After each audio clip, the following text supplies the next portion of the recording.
Hello everybody, it is Dylan from Yugioh Everything, back with my December question and answer video. This is the segment where I take a bunch of questions that you guys have asked me in my last Q&A. I believe this is Q&A number 10, so since this is the 10th question and answer video, and it is amazing that you guys have asked me so many questions that I'm able to do these videos every month, I decided that usually I make them 45 minutes and I have a set amount of questions that I answer. I decided to add a few more questions than normal. That's why this video might be a little longer. I figured, sure, it is a little more work for me, but kind of to celebrate the 10th anniversary, I would make it a little longer so you guys have a little more content to listen to. Also, I am going on vacation. I'm recording this right now, the 26th.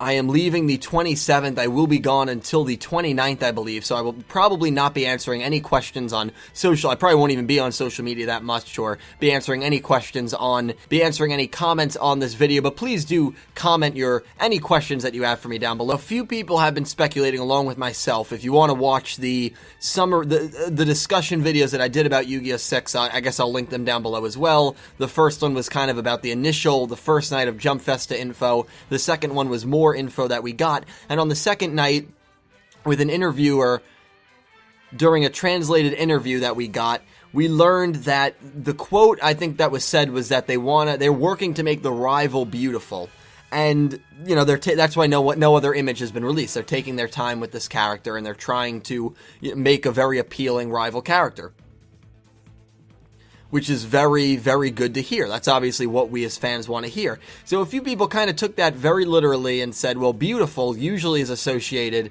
with a female persona. Now, yes, beautiful can describe a male, but it's more of a feminine word. So a lot of people have said, maybe they're going to make a female rival. Now, we have not seen in any capacity a female rival at all. We just have not seen it.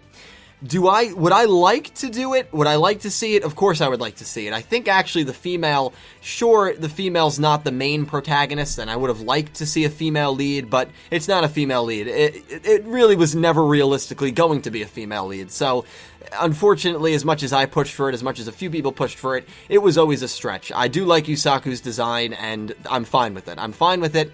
But I still do want something from a female character. So even if the female is not going to be the main lead, I think a female rival would be awesome. But here's the honest truth, I would be surprised if they gave us a female rival. I would love to see it. I don't think they will give us a female rival. What I'm hoping for is a female character. Now, knowing the storyline here, Yusaku is someone who doesn't like to stand out. So I don't know if the female character would kind of be peppy and perky and have that very high energy persona about her. Kind of the opposite persona of Yusaku, or if it would be kind of a darker female, more like Aki kind of character. Bubbly or dark, I don't know. I would like to see maybe a more darker role, but I think they could make, in this case, a bubbly character work. The only thing I want, you know what, I'll throw personality to the side. I just want her to be a kick-ass duelist. I want her to be the best female duelist we have seen. I'd love for her to have a personality like Rio from Zexal, except just a more important role. Obviously, we unfortunately didn't really get to see Rio until after the first 55, 60 episodes. Then when we saw her, we learned pretty quickly that she was a Baryon, so we never really got to experience a pure-hearted Rio. I would like to see a pure-hearted character similar to her as the female lead, so whether it's a rival or a female best friend, as long as she's a very good duelist, I don't really care for personality. That's the main want that I have when it comes to female characters. And I think we are going to get a more mature-looking female. I think we're going to get a girl that looks kind of like an Anzu or an Asuka or an Aki. Now, of course, that doesn't necessarily mean she's going to be a great duelist. Asuka was supposed to be a great duelist, but really in GX, she fell very short of expectation. Anzu only dueled 3 times, and yes, she never lost, but she wasn't really a duelist. She was more of kind of a cheerleader, motivator, similar to Kotori and Zexal. Yuzu, I don't even know what I'm going to classify her as. And then you have Aki, who I liked a lot as a character, and then Crow kind of took her spot, and she really fell off after the Dark Signers arc. So I want a female character that's relevant through the whole show, that has a role, that doesn't rely on the main protagonist, because again, the whole romance thing does scare me with Yu-Gi-Oh! Because they just, to me, have never really done it right. So if there's going to be any romance, have Yusaku be the one that's interested in this female character, and maybe she is not that interested in him, or maybe she'll become interested in him towards the end of the show. I think that could work, but I don't want a girl that's head over heels for Yusaku, and that's another concern, because Yusaku, someone who doesn't really, he kind of, not that he doesn't care, but he doesn't like to stand out. He seems very laid back. He seems almost carefree in a way. So if I could see it already that a female character is into him and he kind of brushes her off, and she chases after him, and that's not really what I want to see, and that's a concern that I have with females in this show. So that's my wish now for a female character, my updated wish for females in Yu-Gi-Oh! 6, given that there will not be a female lead. Again, I'm okay with that. I just hope that we still do get a really badass female character. We should be seeing some more designs in V-Jump January's edition, so I'm very, very excited for that. The minute within the few hours that it drops, I'll be posting a video on my channel, so hopefully you guys do keep it right here for all things Yu-Gi-Oh! 6. Mohammed M asks, instead of talking about the 6th Yu-Gi-Oh! Series, can you make a video about Yu-Gi-Oh! The Dark Side of Dimension? I will be doing a full review of the Dark Side of Dimension movie. I do plan on seeing it in theaters. I will be doing a review from the dub, and then I will be doing a review from the sub, and whatever one I see first, most likely it will be the dub. Whatever one I see last, I should say, which most likely will be the original, I will do a comparison about it. But I will be judging both on their own as a dub and as a sub. And so I will definitely be doing a full review on Dark Side of Dimensions. That will be coming. Anna Draws asks, do you think we will see a duel with Zarc vs. Ray? I still do believe we are going to see a duel between them. I do believe that. I'm not sure if she's going to be the one that defeats Zarc. I am kind of leaning towards she is going to have a major role in defeating Zarc with what we've kind of seen. I don't know who else will defeat Zarc unless it's the U-boys within Zarc that kind of battle back and Yuya defeats this dark persona. That's an option. But that is a really good question, and that's obviously a question that I feel like I get a lot. Do I think this duel will still take place? I do. I just do not think we will see it until maybe mid-February. Georgina Jade Palmer, hi from England. That is awesome. I love British accents. I just love British accents. I have a question. Which Yu-Gi-Oh! Protagonist had the most darkness within them and overcame it to become a better person at the end of each Yu-Gi-Oh! Season? Love your episode reviews every week and also your Q&As every month. Thank you for everything. Thank you so much, Georgina. That really, really does mean a lot. Which protagonist had the most darkness? Atem had a decent amount of darkness, but I'm not gonna... Yusei really, to me, Yusei did not really have much darkness. And that's something that I do love about him. Sure, he had some darkness that he kind of exposed when he dueled against Roger, and then Crow made that really cool speech, and then Yusei ended up defeating Roger. Just kind of the guilt that he was somewhat responsible, or he felt responsible because of his dad's actions with the NRD and the Zero Reverse and taking away Crow and Jack's parents and leaving them as orphans. So there was a little darkness there, but it doesn't compare to the darkness that I think Yuma had to kind of deal with, especially Judai and especially Yuya. I'm not going to say Yuya quite yet because we don't know how Arc 5 is going to end, so I'm going to answer this question omitting Yuya as an answer. If Yuya was an option, I probably would pick Yuya, but again, we don't know how that's going to end, so we don't even know if he's going to overcome it, to be honest. So I'm going to omit Yuya, and out of the first four, I am going to say Judai. If I had to put it in order, I would say Judai, Yuma and Astral, Yugi and Atem. Yugi and Atem and Judai and Astral, or not Judai and Astral, Yuma and Astral, very close second.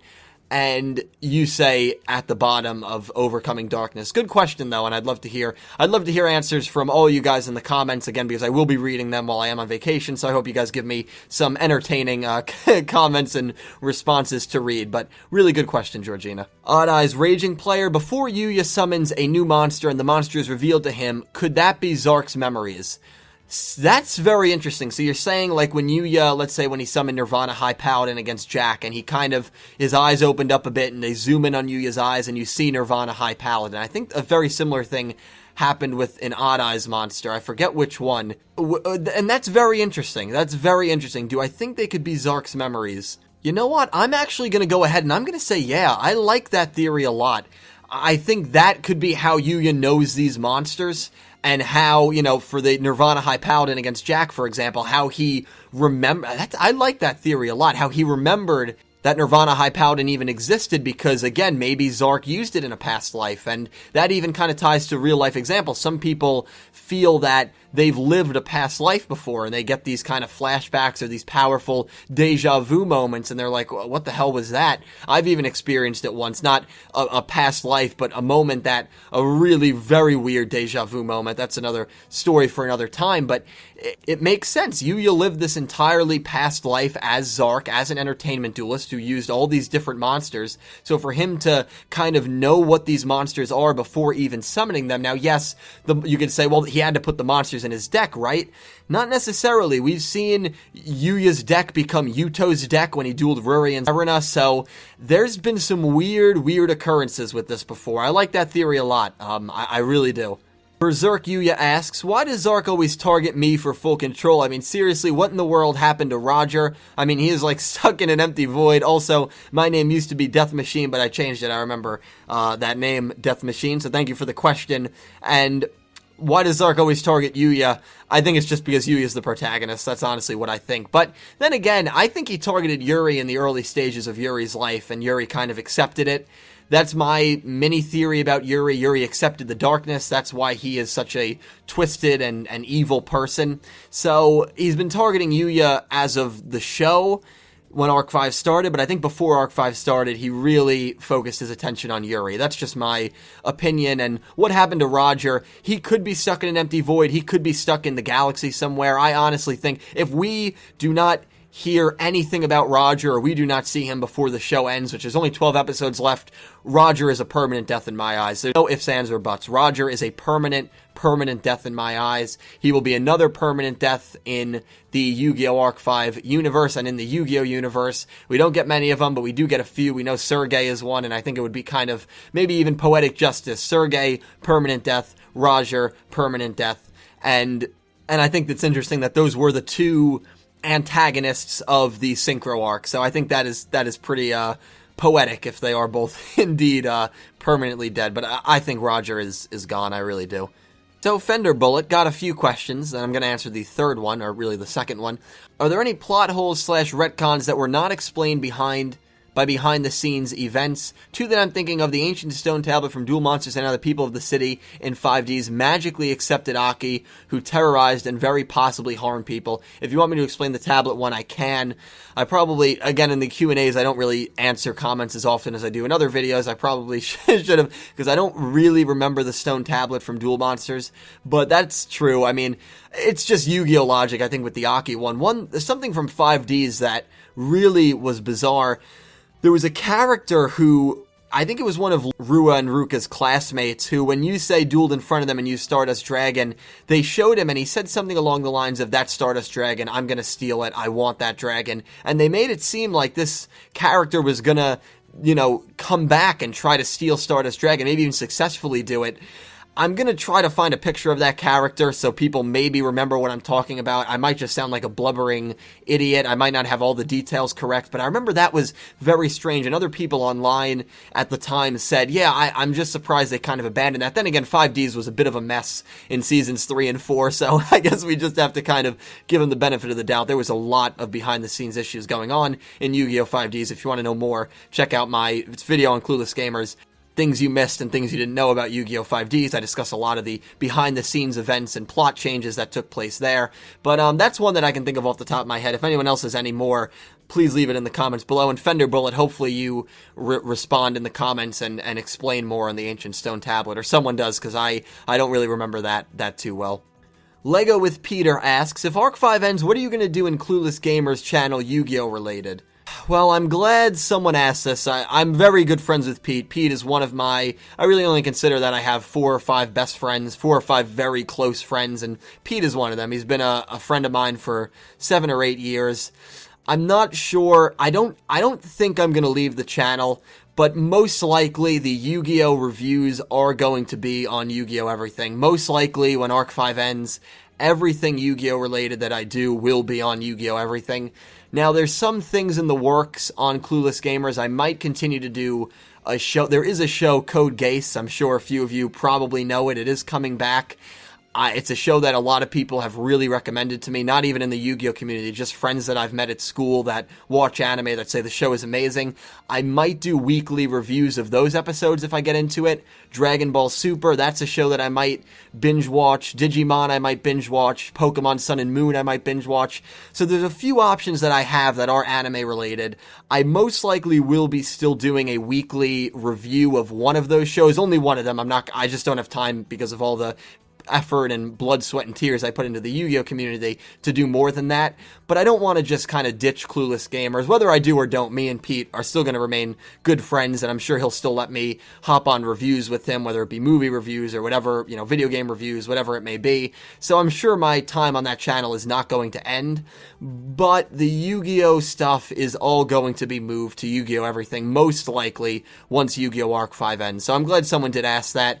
And if anyone has any recommendations, Dragon Ball, Digimon, Pokemon, Code Geass, let me know. Let me know down below which one you'd rather see. I'd love to get kind of a feel for what what a majority of the Yu-Gi-Oh community might be interested in seeing me do over on Clueless Gamers on a weekly episode review basis. Phone Pup MK8 asks, do you think that the new series could get by without introducing a new summoning mechanic? Since Yu-Gi-Oh! GX did not introduce a new summoning, but just expanded on Fusion. I'll also comment later on regarding the actual video. Thank you for the question, Phone Pup. I think they can. I think they can expand on the previous existing archetypes. I think they can make rituals kind of the focus in Yu-Gi-Oh! 6. This is coming from someone who doesn't play the card game. I've heard a kind of a balance from people that do play the card game competitively and just for fun that says they want a new summoning method. I've heard from other people that says just expand on the archetype. Please do not give us a new summoning method. It's already complicated as it is. As a fan, I really don't mind either way, but I think they could get away with just not introducing a new summoning mechanic and expanding kind of like GX did on a pre-existing one. Rituals, for instance. I think that would be really cool. Again, this is coming from someone who doesn't play the card game, so maybe my answer is not as, or the weight is not as strong as someone who does play competitively, but that's just what I think. I think they could definitely get away with it. Hydra849 asks, what are your feelings on the dub? Well, if you already talked about this, my apologies. I personally love the dub. I love the jokes and the name changes. I'm aware that others may think differently, so there. And that's fair. And I'm not going to spend too much time on it because I've kind of went on rants about the dub before. And I think it's kind of dumb to criticize people who enjoy the dub, and I will never do that. I also think it's dumb, and people will comment sometimes on my videos and they'll say like, oh, can you use the English names, please? Like, no one watches the subbed version. And like, that's where that's kind of dub ignorance, and unfortunately there's ignorance both ways. I'm not going to say there's not. There's also ignorance where if someone uses a dub name, people will be like, oh, that's not their actual name. To me, I'm just indifferent on the whole thing. I prefer the sub, but like with Duel Monsters, I thought, besides the censorship, I thought the dub was decent in Duel Monsters. In GX, I wasn't a big fan of it. The censorship is what really kills it for me. Dark Side of Dimensions, there's no censorship, so I'm really excited for that. I also think the voice acting can be sometimes strange. Like, I know there's one person who does the voice acting for Yuya, Yugioh, Yuto, and Yuri, which I don't agree with that decision at all to do that. I mean, I don't care if you have, Dan Green or Eric Stewart or one of the OG voice actors. Use different voice actors, please. And I know, you're going to say, oh, well, in the sub, Yuya and Yuri have the same voice. You really, if you didn't know that, it'd be tough to tell. Ono does a very good job, in my opinion, where I've seen some clips of the dub, and Yugioh has a very deep voice, and sometimes you can hear, the voices of the U-boys within each other, and I'm just not. So my feelings on the Arc 5 dub, now, Kurosaki Shun, I think his VA is actually very good in the dub. I think Dennis has a good VA in the dub. Yuzu, I think Dawn from Pokemon. Pokemon's dubs are okay from what, I don't know too much about Pokemon in general to say whether their dubs are good or not, but I've heard decent things about their dub, and Dawn, I think she's a good VA. I know that's not her name, but it's Dawn's voice actress who plays Yuzu, and I think that's acceptable. There's some VAs I like, some I don't, but again, my feelings on the dub, just don't shame people for watching the dub, and don't shame people for watching the sub, and let's just all get along. Joe Chapman asks, if there is a 6 series, would you want legacy characters to be in it like Arc 5 had? Love your vids, keep up the amazing work. Thank you so much, Joe. That's tough, because part of me really does believe that legacy characters hurt the Yu-Gi-Oh! Arc 5 story. I think legacy characters, how cool it was to see legacy characters, kind of made it so that it stole the spotlight from other characters. For instance, Dennis was someone who could have been, I think, utilized a little more. Kurosaki Shun, the Tyler twins, I think the spotlight was stolen from a lot of... Kurosaki Shun's a bad example, but people like the Tyler twins, even Kachidoki to a degree, I think that the spotlight was kind of stolen from them, which is a bit of a shame. If legacy characters were to appear in the 6th series, and I love cameos, so I'd love to see it, please be the original characters. Don't be the alternate versions. Don't throw confusion. Don't use different cards, or if you're going to use different cards, at least use some original cards. If we see legacy characters, I'd like to see older versions. Maybe Yu-Gi-Oh! 6 takes place 20 years after Arc 5. Let's see an older version of Yuya. Let's see an older version of Yuto. I think that would be really cool. So, I wouldn't mind if there were legacy characters, but only use them very sparingly. Use them very sparingly, and make them the same characters that we saw in the previous shows, and I will be a happy Yu-Gi-Oh! Fan. Optic Slayer asks, if you were to choose one of these 3 sad moments, which one would it be? Sherry telling Yusei, if you go up to the Arc Cradle, you die, Rua's sacrifice, or Crow's death. Well, I don't think that Sherry telling Yusei to go up to the Arc Cradle, that he would die, was too sad. At least I didn't find it sad. I found it more like, oh crap, like damn, I wonder if that's true, and it kind of was true in a way until Zone sacrificed himself.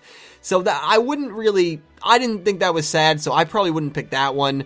And then Crow's death and Rua's sacrifice, I'm gonna give it to Rua's sacrifice. That scene, there were, like, right after I watched that, I didn't even want to watch that scene, because that scene was very, very, I don't know, there was just something about that scene that disturbed me, but it was a sad scene, and I don't know if it was just, like, Ruka, his sister, screaming after, and I don't know, that scene was well done. That duel is one of my favorite duels in 5Ds. I absolutely love that duel. Crow's death, I think, is one of the sadder moments that in Arc 5, but it's not at that level of the Rua sacrifice scene during the Aporia duel, so I would pick Leo, Rua's sacrifice. Aaron Stone asks on Twitter, which characters do you think will be killed, will not appear at the end of this show? Good question for your podcast / Q&A. Well, thank you, Aaron. It will be featured, obviously, in the 10th anniversary Q&A. That's a good question. I think Roger, I've already said it, I think he's going to be permanently killed. I do think that we are going to have a permanent death. And out of the group right now, I don't think it's going to be anyone that duels Zarc. I don't think it will be any of the U-boys. In a way, if you want to say that Zarc and Ray are permanently killed or will not appear, I think that will be the case. I think Zarc and Ray will both kind of be dead and they'll live on through the U-boys and through the Bracelet girls. I just have a weird feeling that Leo Akaba will sacrifice himself. I don't know why. I've had that feeling now for a while back. This is the first time I'm really ever saying it. It's baseless. There's not much in it, but it's just one of those weird feelings you get, like, and this is coming from the same person who thought Yugioh and Rin was going to join Academia way back in, like, episode 114. That was before the whole brainwashing thing, we knew about that, but I don't know. I think I'm going to go out on a limb, and I'm going to say Ray, Zarc, Leo Akaba. I think Leo Akaba is going to, in some way, sacrifice himself, and he's going to be a permanent death. That's my opinion, and I think it's going to kind of redeem his character a little bit, too. That's my opinion. I don't know how it's going to happen. It's baseless, but that's what I'm going with. I just have one of those weird gut feelings about it. Bio Gundam asks, on the topic of Ray and Zarc's relationship, do you believe that one of the reasons why Ray battled Zarc and split up the dimensions was also to save Zarc from himself and give him a chance at new life with her by his side, making sure he wouldn't go down that dark path again? I like that a lot. I like that theory a lot. It's happy, it's fun, and I kind of agree with it. A lot of people have been, speculating that Ray and Zarc had some sort of relationship, whether it was friends or more than friends relationship, who really knows. They were definitely connected in some way, and the fact that Ray was willing to sacrifice herself in order to stay with Zarc and split into 4 and stay by Zarc's side to maybe give him a new shot at life, I think says a lot about how much she cared about him. I really do, and I think maybe she saw that he was going crazy. I still wouldn't be shocked if there was a 5th entity here, or I guess in Zarc and Ray's case, a 2nd entity that kind of consumed Zarc with darkness and forced him to merge with the dragons. That wouldn't shock me, and maybe that's the real antagonist. Maybe Zarc is not the main antagonist. Maybe this 5th entity is controlling him. But Ray obviously cares for Zarc. I mean, Well, maybe not obviously, but I'd be shocked if she didn't, because she sacrificed himself, and she made it so that, maybe except in Yuri's case, but that could have been because of the environment he was in and more Leo Akaba's fault. She sacrificed herself to always be with him in all the dimensions, in the split 4 dimensions. So this is, and again, I don't ship any. I analyze everything from a logical standpoint. This is coming from someone who only uses logic, and I do believe that, you know, I like this actually a lot. This definitely could be the reason. I think it's nice. I could see Yu-Gi-Oh going this route, and I definitely, again, I could see it being the reason why she sacrificed herself and saved the world. Odd Eyes Savage AMV Maker, Q&A, always wondered about a thing. Why did Leo attack the XZ's dimension first? Since he had his memories returned and he knows Yugioh shouldn't be... And he knows Yugioh, shouldn't he already have seen Yuya and already realized that he is a reincarnation of Zarc? I hope this video enters in the next Q&A. Like your vids, keep the good work. Thank you, Odd Eyes. That's an interesting one, and a lot of people have kind of, well, you know, so many people have said Leo's plan is horrible, and Leo Akaba really not a good plan, any way you look at it. Just very destructive, and it just seemed more unnecessary than anything else, but I guess he needed people's energy to power the machine, so that's really the reason why. But I'm not gonna spend time on Leo's failed plan. But yeah, maybe when he worked with Yugioh, he didn't. The machine was still. I'm trying to remember the flashback sequence extremely well. That could just be a plot hole. But then again, maybe when he worked with Yugioh, he didn't see Yuya, and he only knew Yuya's name based on Yuya's name, and then when he realized that Yuya was Yugioh's son, he split away from Yugioh, knowing that Yugioh would never accept it, and maybe Yugioh would stand against him, which Yugioh did, and that's why he attacked the XZ's dimension, and it was just a one-by-one strategy from that point on. Not really sure. There's a lot of nitpicks you could make about Leo's plan, but that is definitely a valid one. That's definitely a fair one. My opinion is he was just either waiting for his chance to strike, because he knew Yugioh would stop him, or he just was unaware at that point in time that Yuya was a reincarnation of Zarc, because even though he knew Zarc split into 4, he didn't necessarily know, you know, what the 4 counterparts looked like. Kenny Austin, I have one question for you. Who do you think are the top 10 best duelists in Arc 5?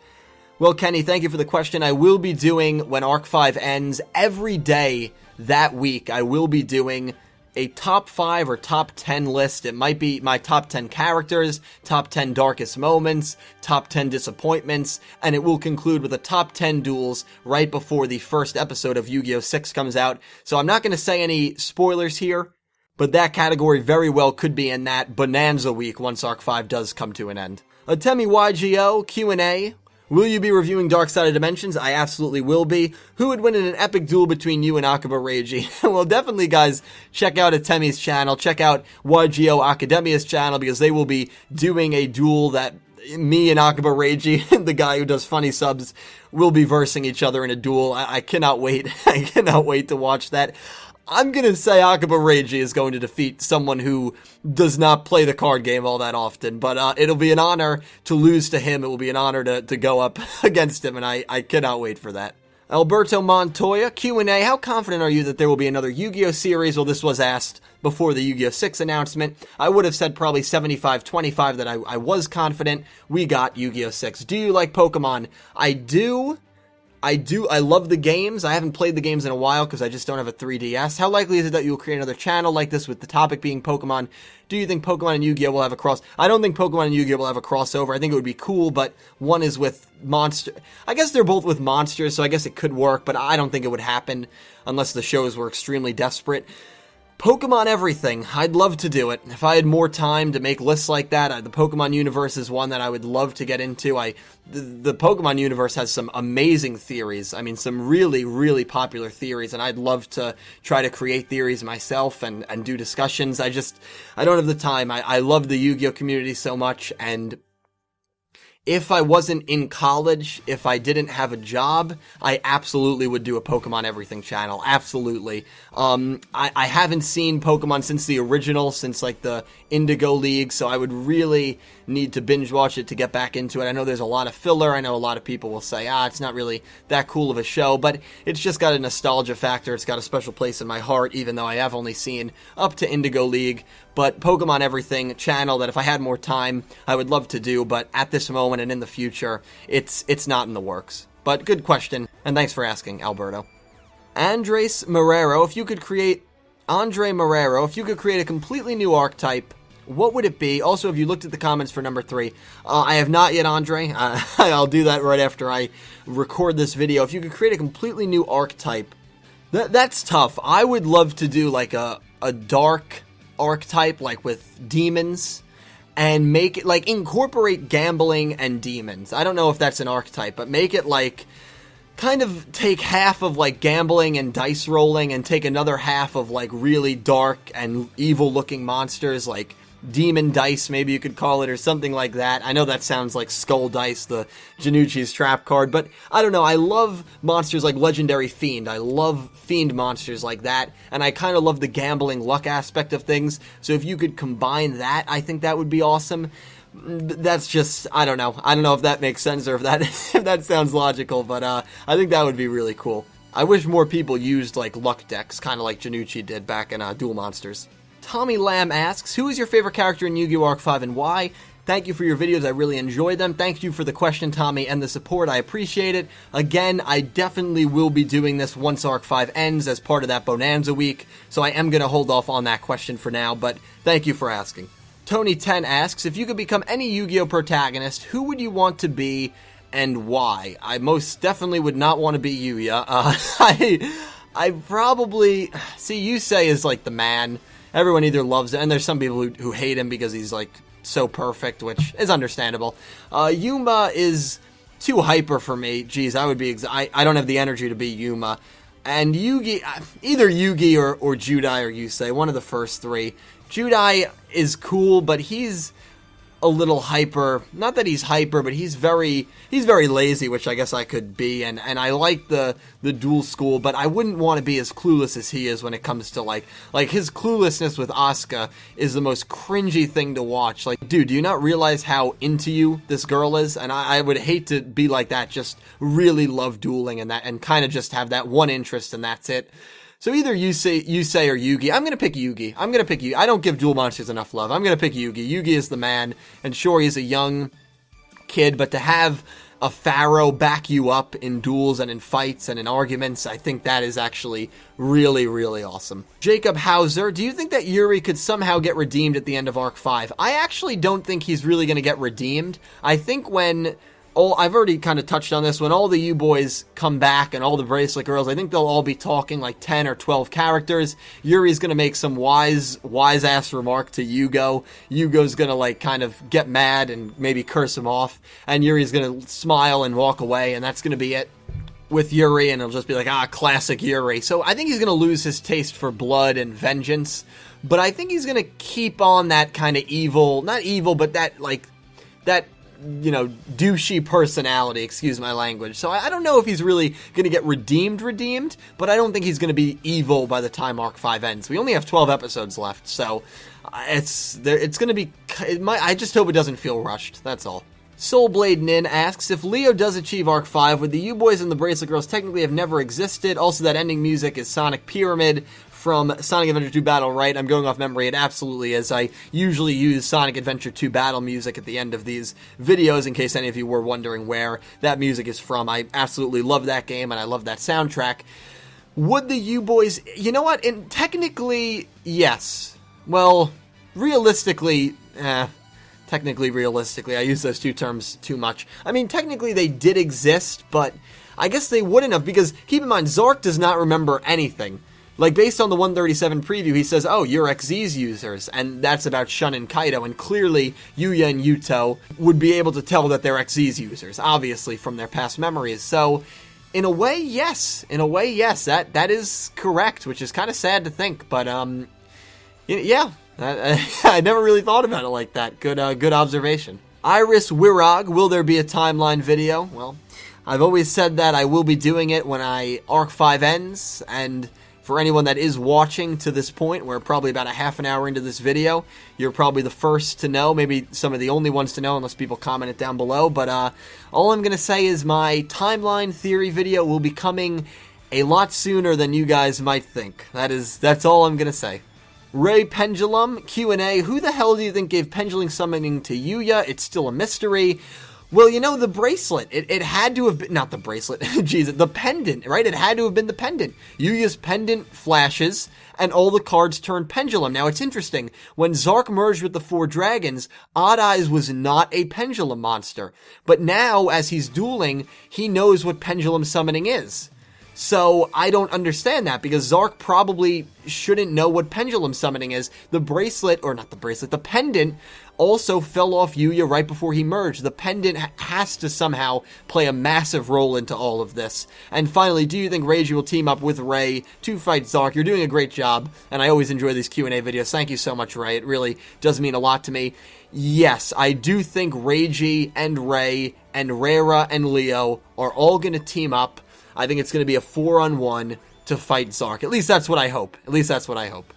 Parasite Fusioner, what do you think everyone is doing in Standard Dimension? Well, we did see, and again, this was asked a month ago, probably around episode 131, we did see a bit of the Standard Dimension in 136, and it looked like Himiko was up to nothing. It looked like Shuzo, Yuzu's father, was up to nothing, and I don't know what Yuya's mom has been up to, but it seems like nothing out of the ordinary has been happening, which is kind of a shame, because it would have been interesting. I guess at this point they can't really do anything plot related with only 12 episodes left. A lot of people wanted to see Roger trying to take it over. That would have been cool, and if this show ran for 200 episodes and not 148, maybe we would have gotten a little bit of that.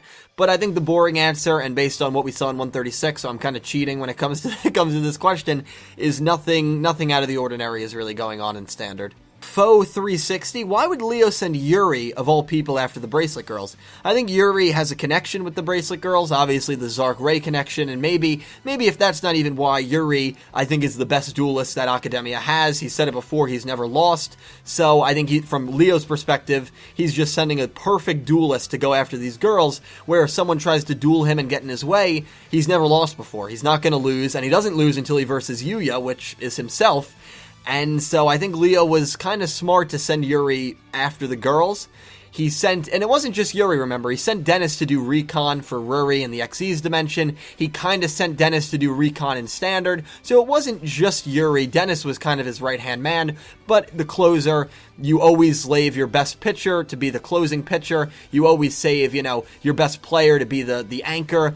And in this case, Yuri is the best duelist Academia has. He is the anchor of the operation when it comes to gathering the Bracelet Girls, and that's why Leo used him as the finisher in this case. Night Howling of the Ashen Verdict. How would you draw a Yu-Gi-Oh protagonist? What would her personality be, and how skilled in terms of dueling would you want her to be? I would want her to be a moderate duelist. I would want her to be a Judai level duelist. Then again, I wouldn't want her to be like you say, where she's perfect right off the bat, or a Tem, where she's, a goddess right off the bat, or him in this case. I'd want her to be a little reserved. Kind of, actually, I would want her to have what the personality that Yusaku has in the 6th show, based on the one line where, he doesn't like standing out. That's perfect. So, I hope Yusaku is someone who has dueled before, but I don't think that's going to be the case, because I think another translation was that he tries out dueling.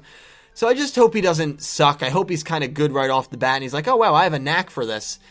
That would be kind of cool. I hope he's a moderate duelist. I don't want him to be an amazing duelist. Yuma got to be a very good duelist by the end of Zexal, in my opinion. In the beginning, he wasn't very good. Yuya was okay. Yuya was good. Yuya and Judai, those are the levels. I think Atem and Yusei were too good. I thought Yuma was a little too not good. And so for me, I would like somewhere in the middle. Judai or Yuya level would be perfect.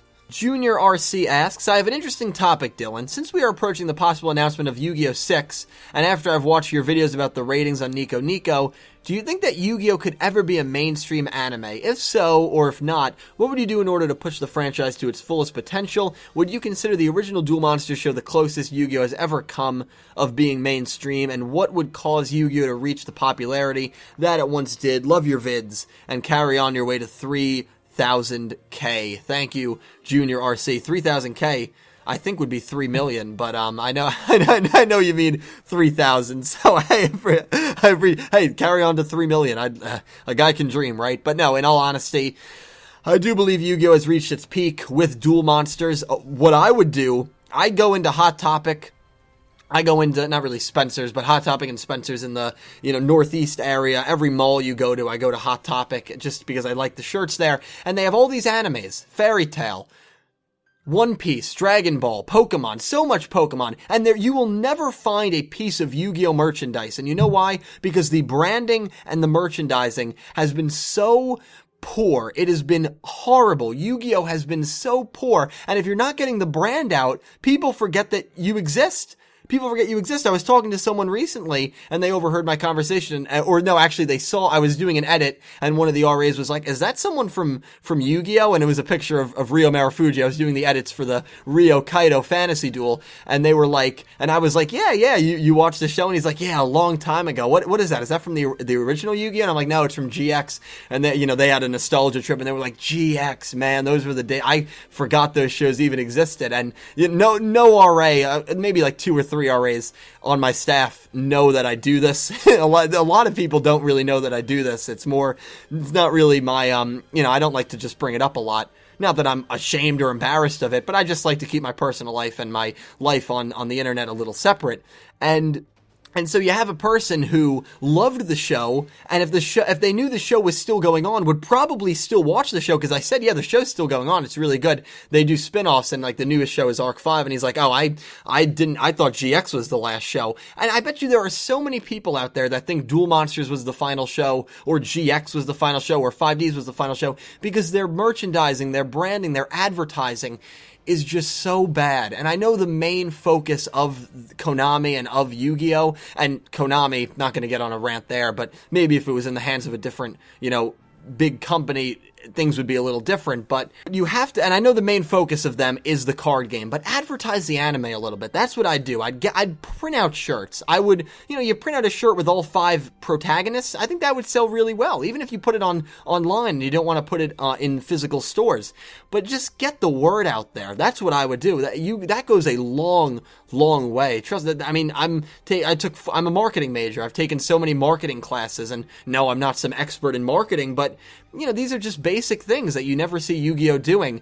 The way it will get to the popularity that it once did is if they bring back Yugi and Atem, and if they did a Duel Monster sequel. I honestly do believe that, but I still do believe that it could become decently mainstream so that you see it in Hot Topic, and you see it in stores like that. You see shirts in Kohl's and stores like that, if they just advertised and branded a little better. But I apologize for my mini rant. I'm just very passionate, and I want to see Yu-Gi-Oh! Do as well as it possibly can, so these things do frustrate me from time to time. But thank you for the question, Junior. Francois asks, what's your favorite hero archetype? I like the bottom, DC and Marvel. Oh, that's good. First, I think, see, I love the DC universe a lot more, but the Marvel movies have just been better so far. I'm really hoping that Wonder Woman is good.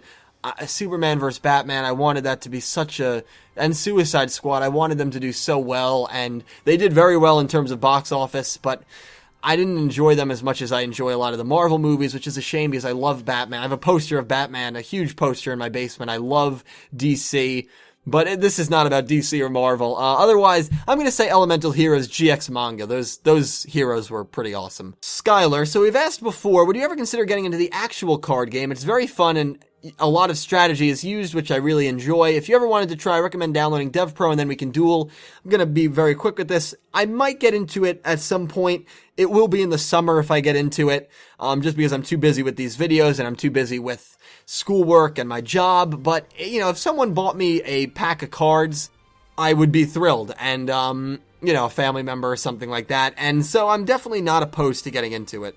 The Redstone Minecart asks, do you like the English dub of Arc 5? I already kind of went on that a little bit, but pretty much what you said I do like. So like some of the changes to Lulu Obsidian and to Ruri, you know, from Ruri to Lulu, not a big fan of that. Did you see Dark Side of Dimensions? I have not seen it yet. They've done such a good job of keeping that movie under wraps. I do plan on watching it in the sub. I'm very lucky because there is a movie theater showing Dark Side of Dimensions about 20-25 minutes from where my school is. I do plan on buying tickets. I do plan on seeing it opening day, and I do plan on doing a review that same day. So there will be a review on this channel before January ends of Yu-Gi-Oh! The Dark Side of Dimensions English dub. The second I can get my hands on it, whether I have to purchase it for somehow, you know, get the DVD from Japan, I will be reviewing it also subbed. So expect to see 2 reviews of the Dark Side of Dimensions movie on this channel at some point in the future. Rebecca Timmermans asks, so what do you think about if Ray has mixes of cards from all the Bracelet girls and can use their summoning moves? And what if she brings out the Bracelet girls' best monsters and that somehow, maybe to get the 4 U-boys to realize what is happening, but they can't do anything because they are Zarc and they try to get control back? I like that a lot. I like that a lot, Rebecca. I really do. I think that it would be very cool to see that. Now, Zarc has a completely different deck. I honestly believe Ray is going to have a completely different deck as well, which is a shame because I would have liked to see Rin's deck more. I would have liked to see all their decks more, honestly, but especially Rin and Ruri's. The fact that they're only going to duel, that Rin's only going to duel once is really, and she was brainwashed, really absurd.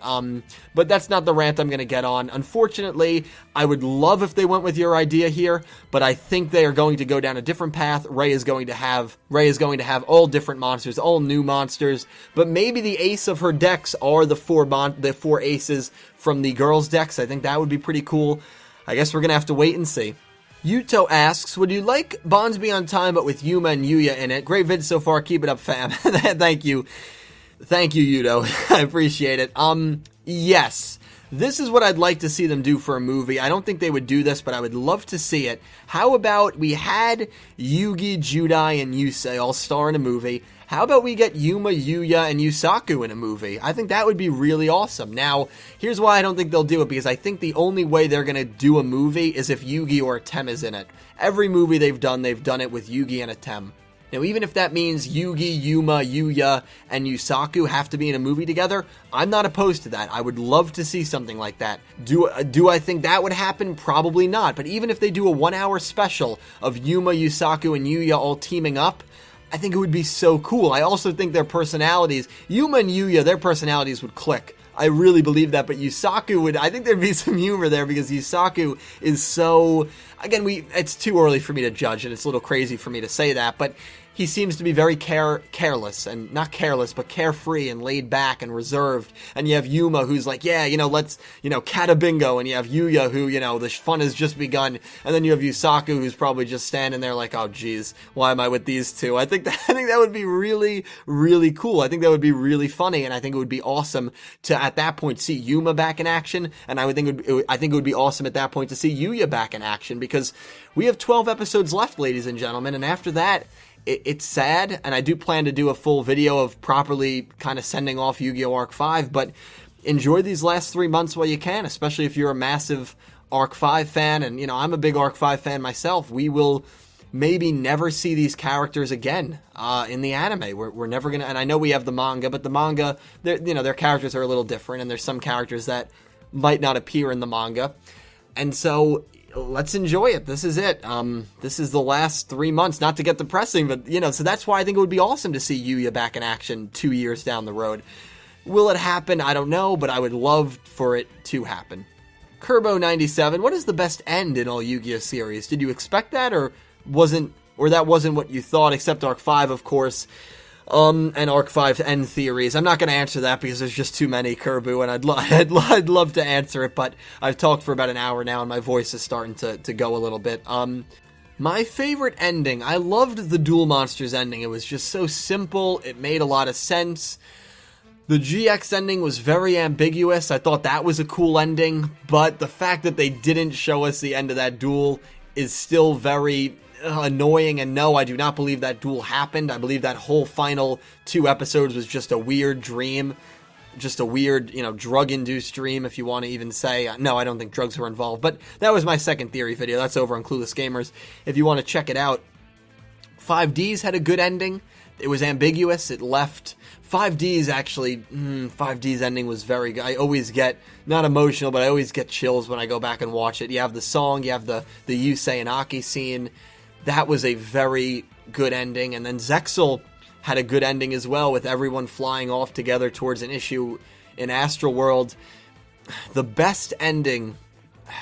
I still think Zexal had the best final 15 to 20 episodes, but the best ending. I'm going to say the best ending was 5Ds. I think 5Ds had the best ending. The best ending, the best last 10 minutes. I think Zexal's last 10 episodes was the best. And I think GX had I think they've all ended well. So I have my concerns with Arc 5, but I'm hoping that the trend lasts and that Yu-Gi-Oh! Arc 5 ends on a very maybe ambiguous and maybe cool cliffhanger, but ends on a very positive note. The Jared Punch, the final question. What if Shark came back to Arc 5, replacing or with Kaito, and had a Shark Drake and or Black Ray Lancer counterpart like Cypher Dragon? How will it affect the show and Yuya? I would have loved it. I love Ryoga. I love Shark as a character. I don't love him as much as Kaito, and out of the rivals, he's maybe one of my least favorite rivals, but then again, I love all the rivals. I would have loved to see Shark. That's all I'm saying. I would have loved to see Shark. Unfortunately, the XZ Zarc lasted episodes 100 to episodes 114, and there were a few episodes in that mix right there. I don't even know if it went to 114. I think it did, but there were 2 or 3 episodes that were all Fusion Dimension. There were 11 episodes in Heartland, and I know, well, it's a destroyed city. What are you going to do there?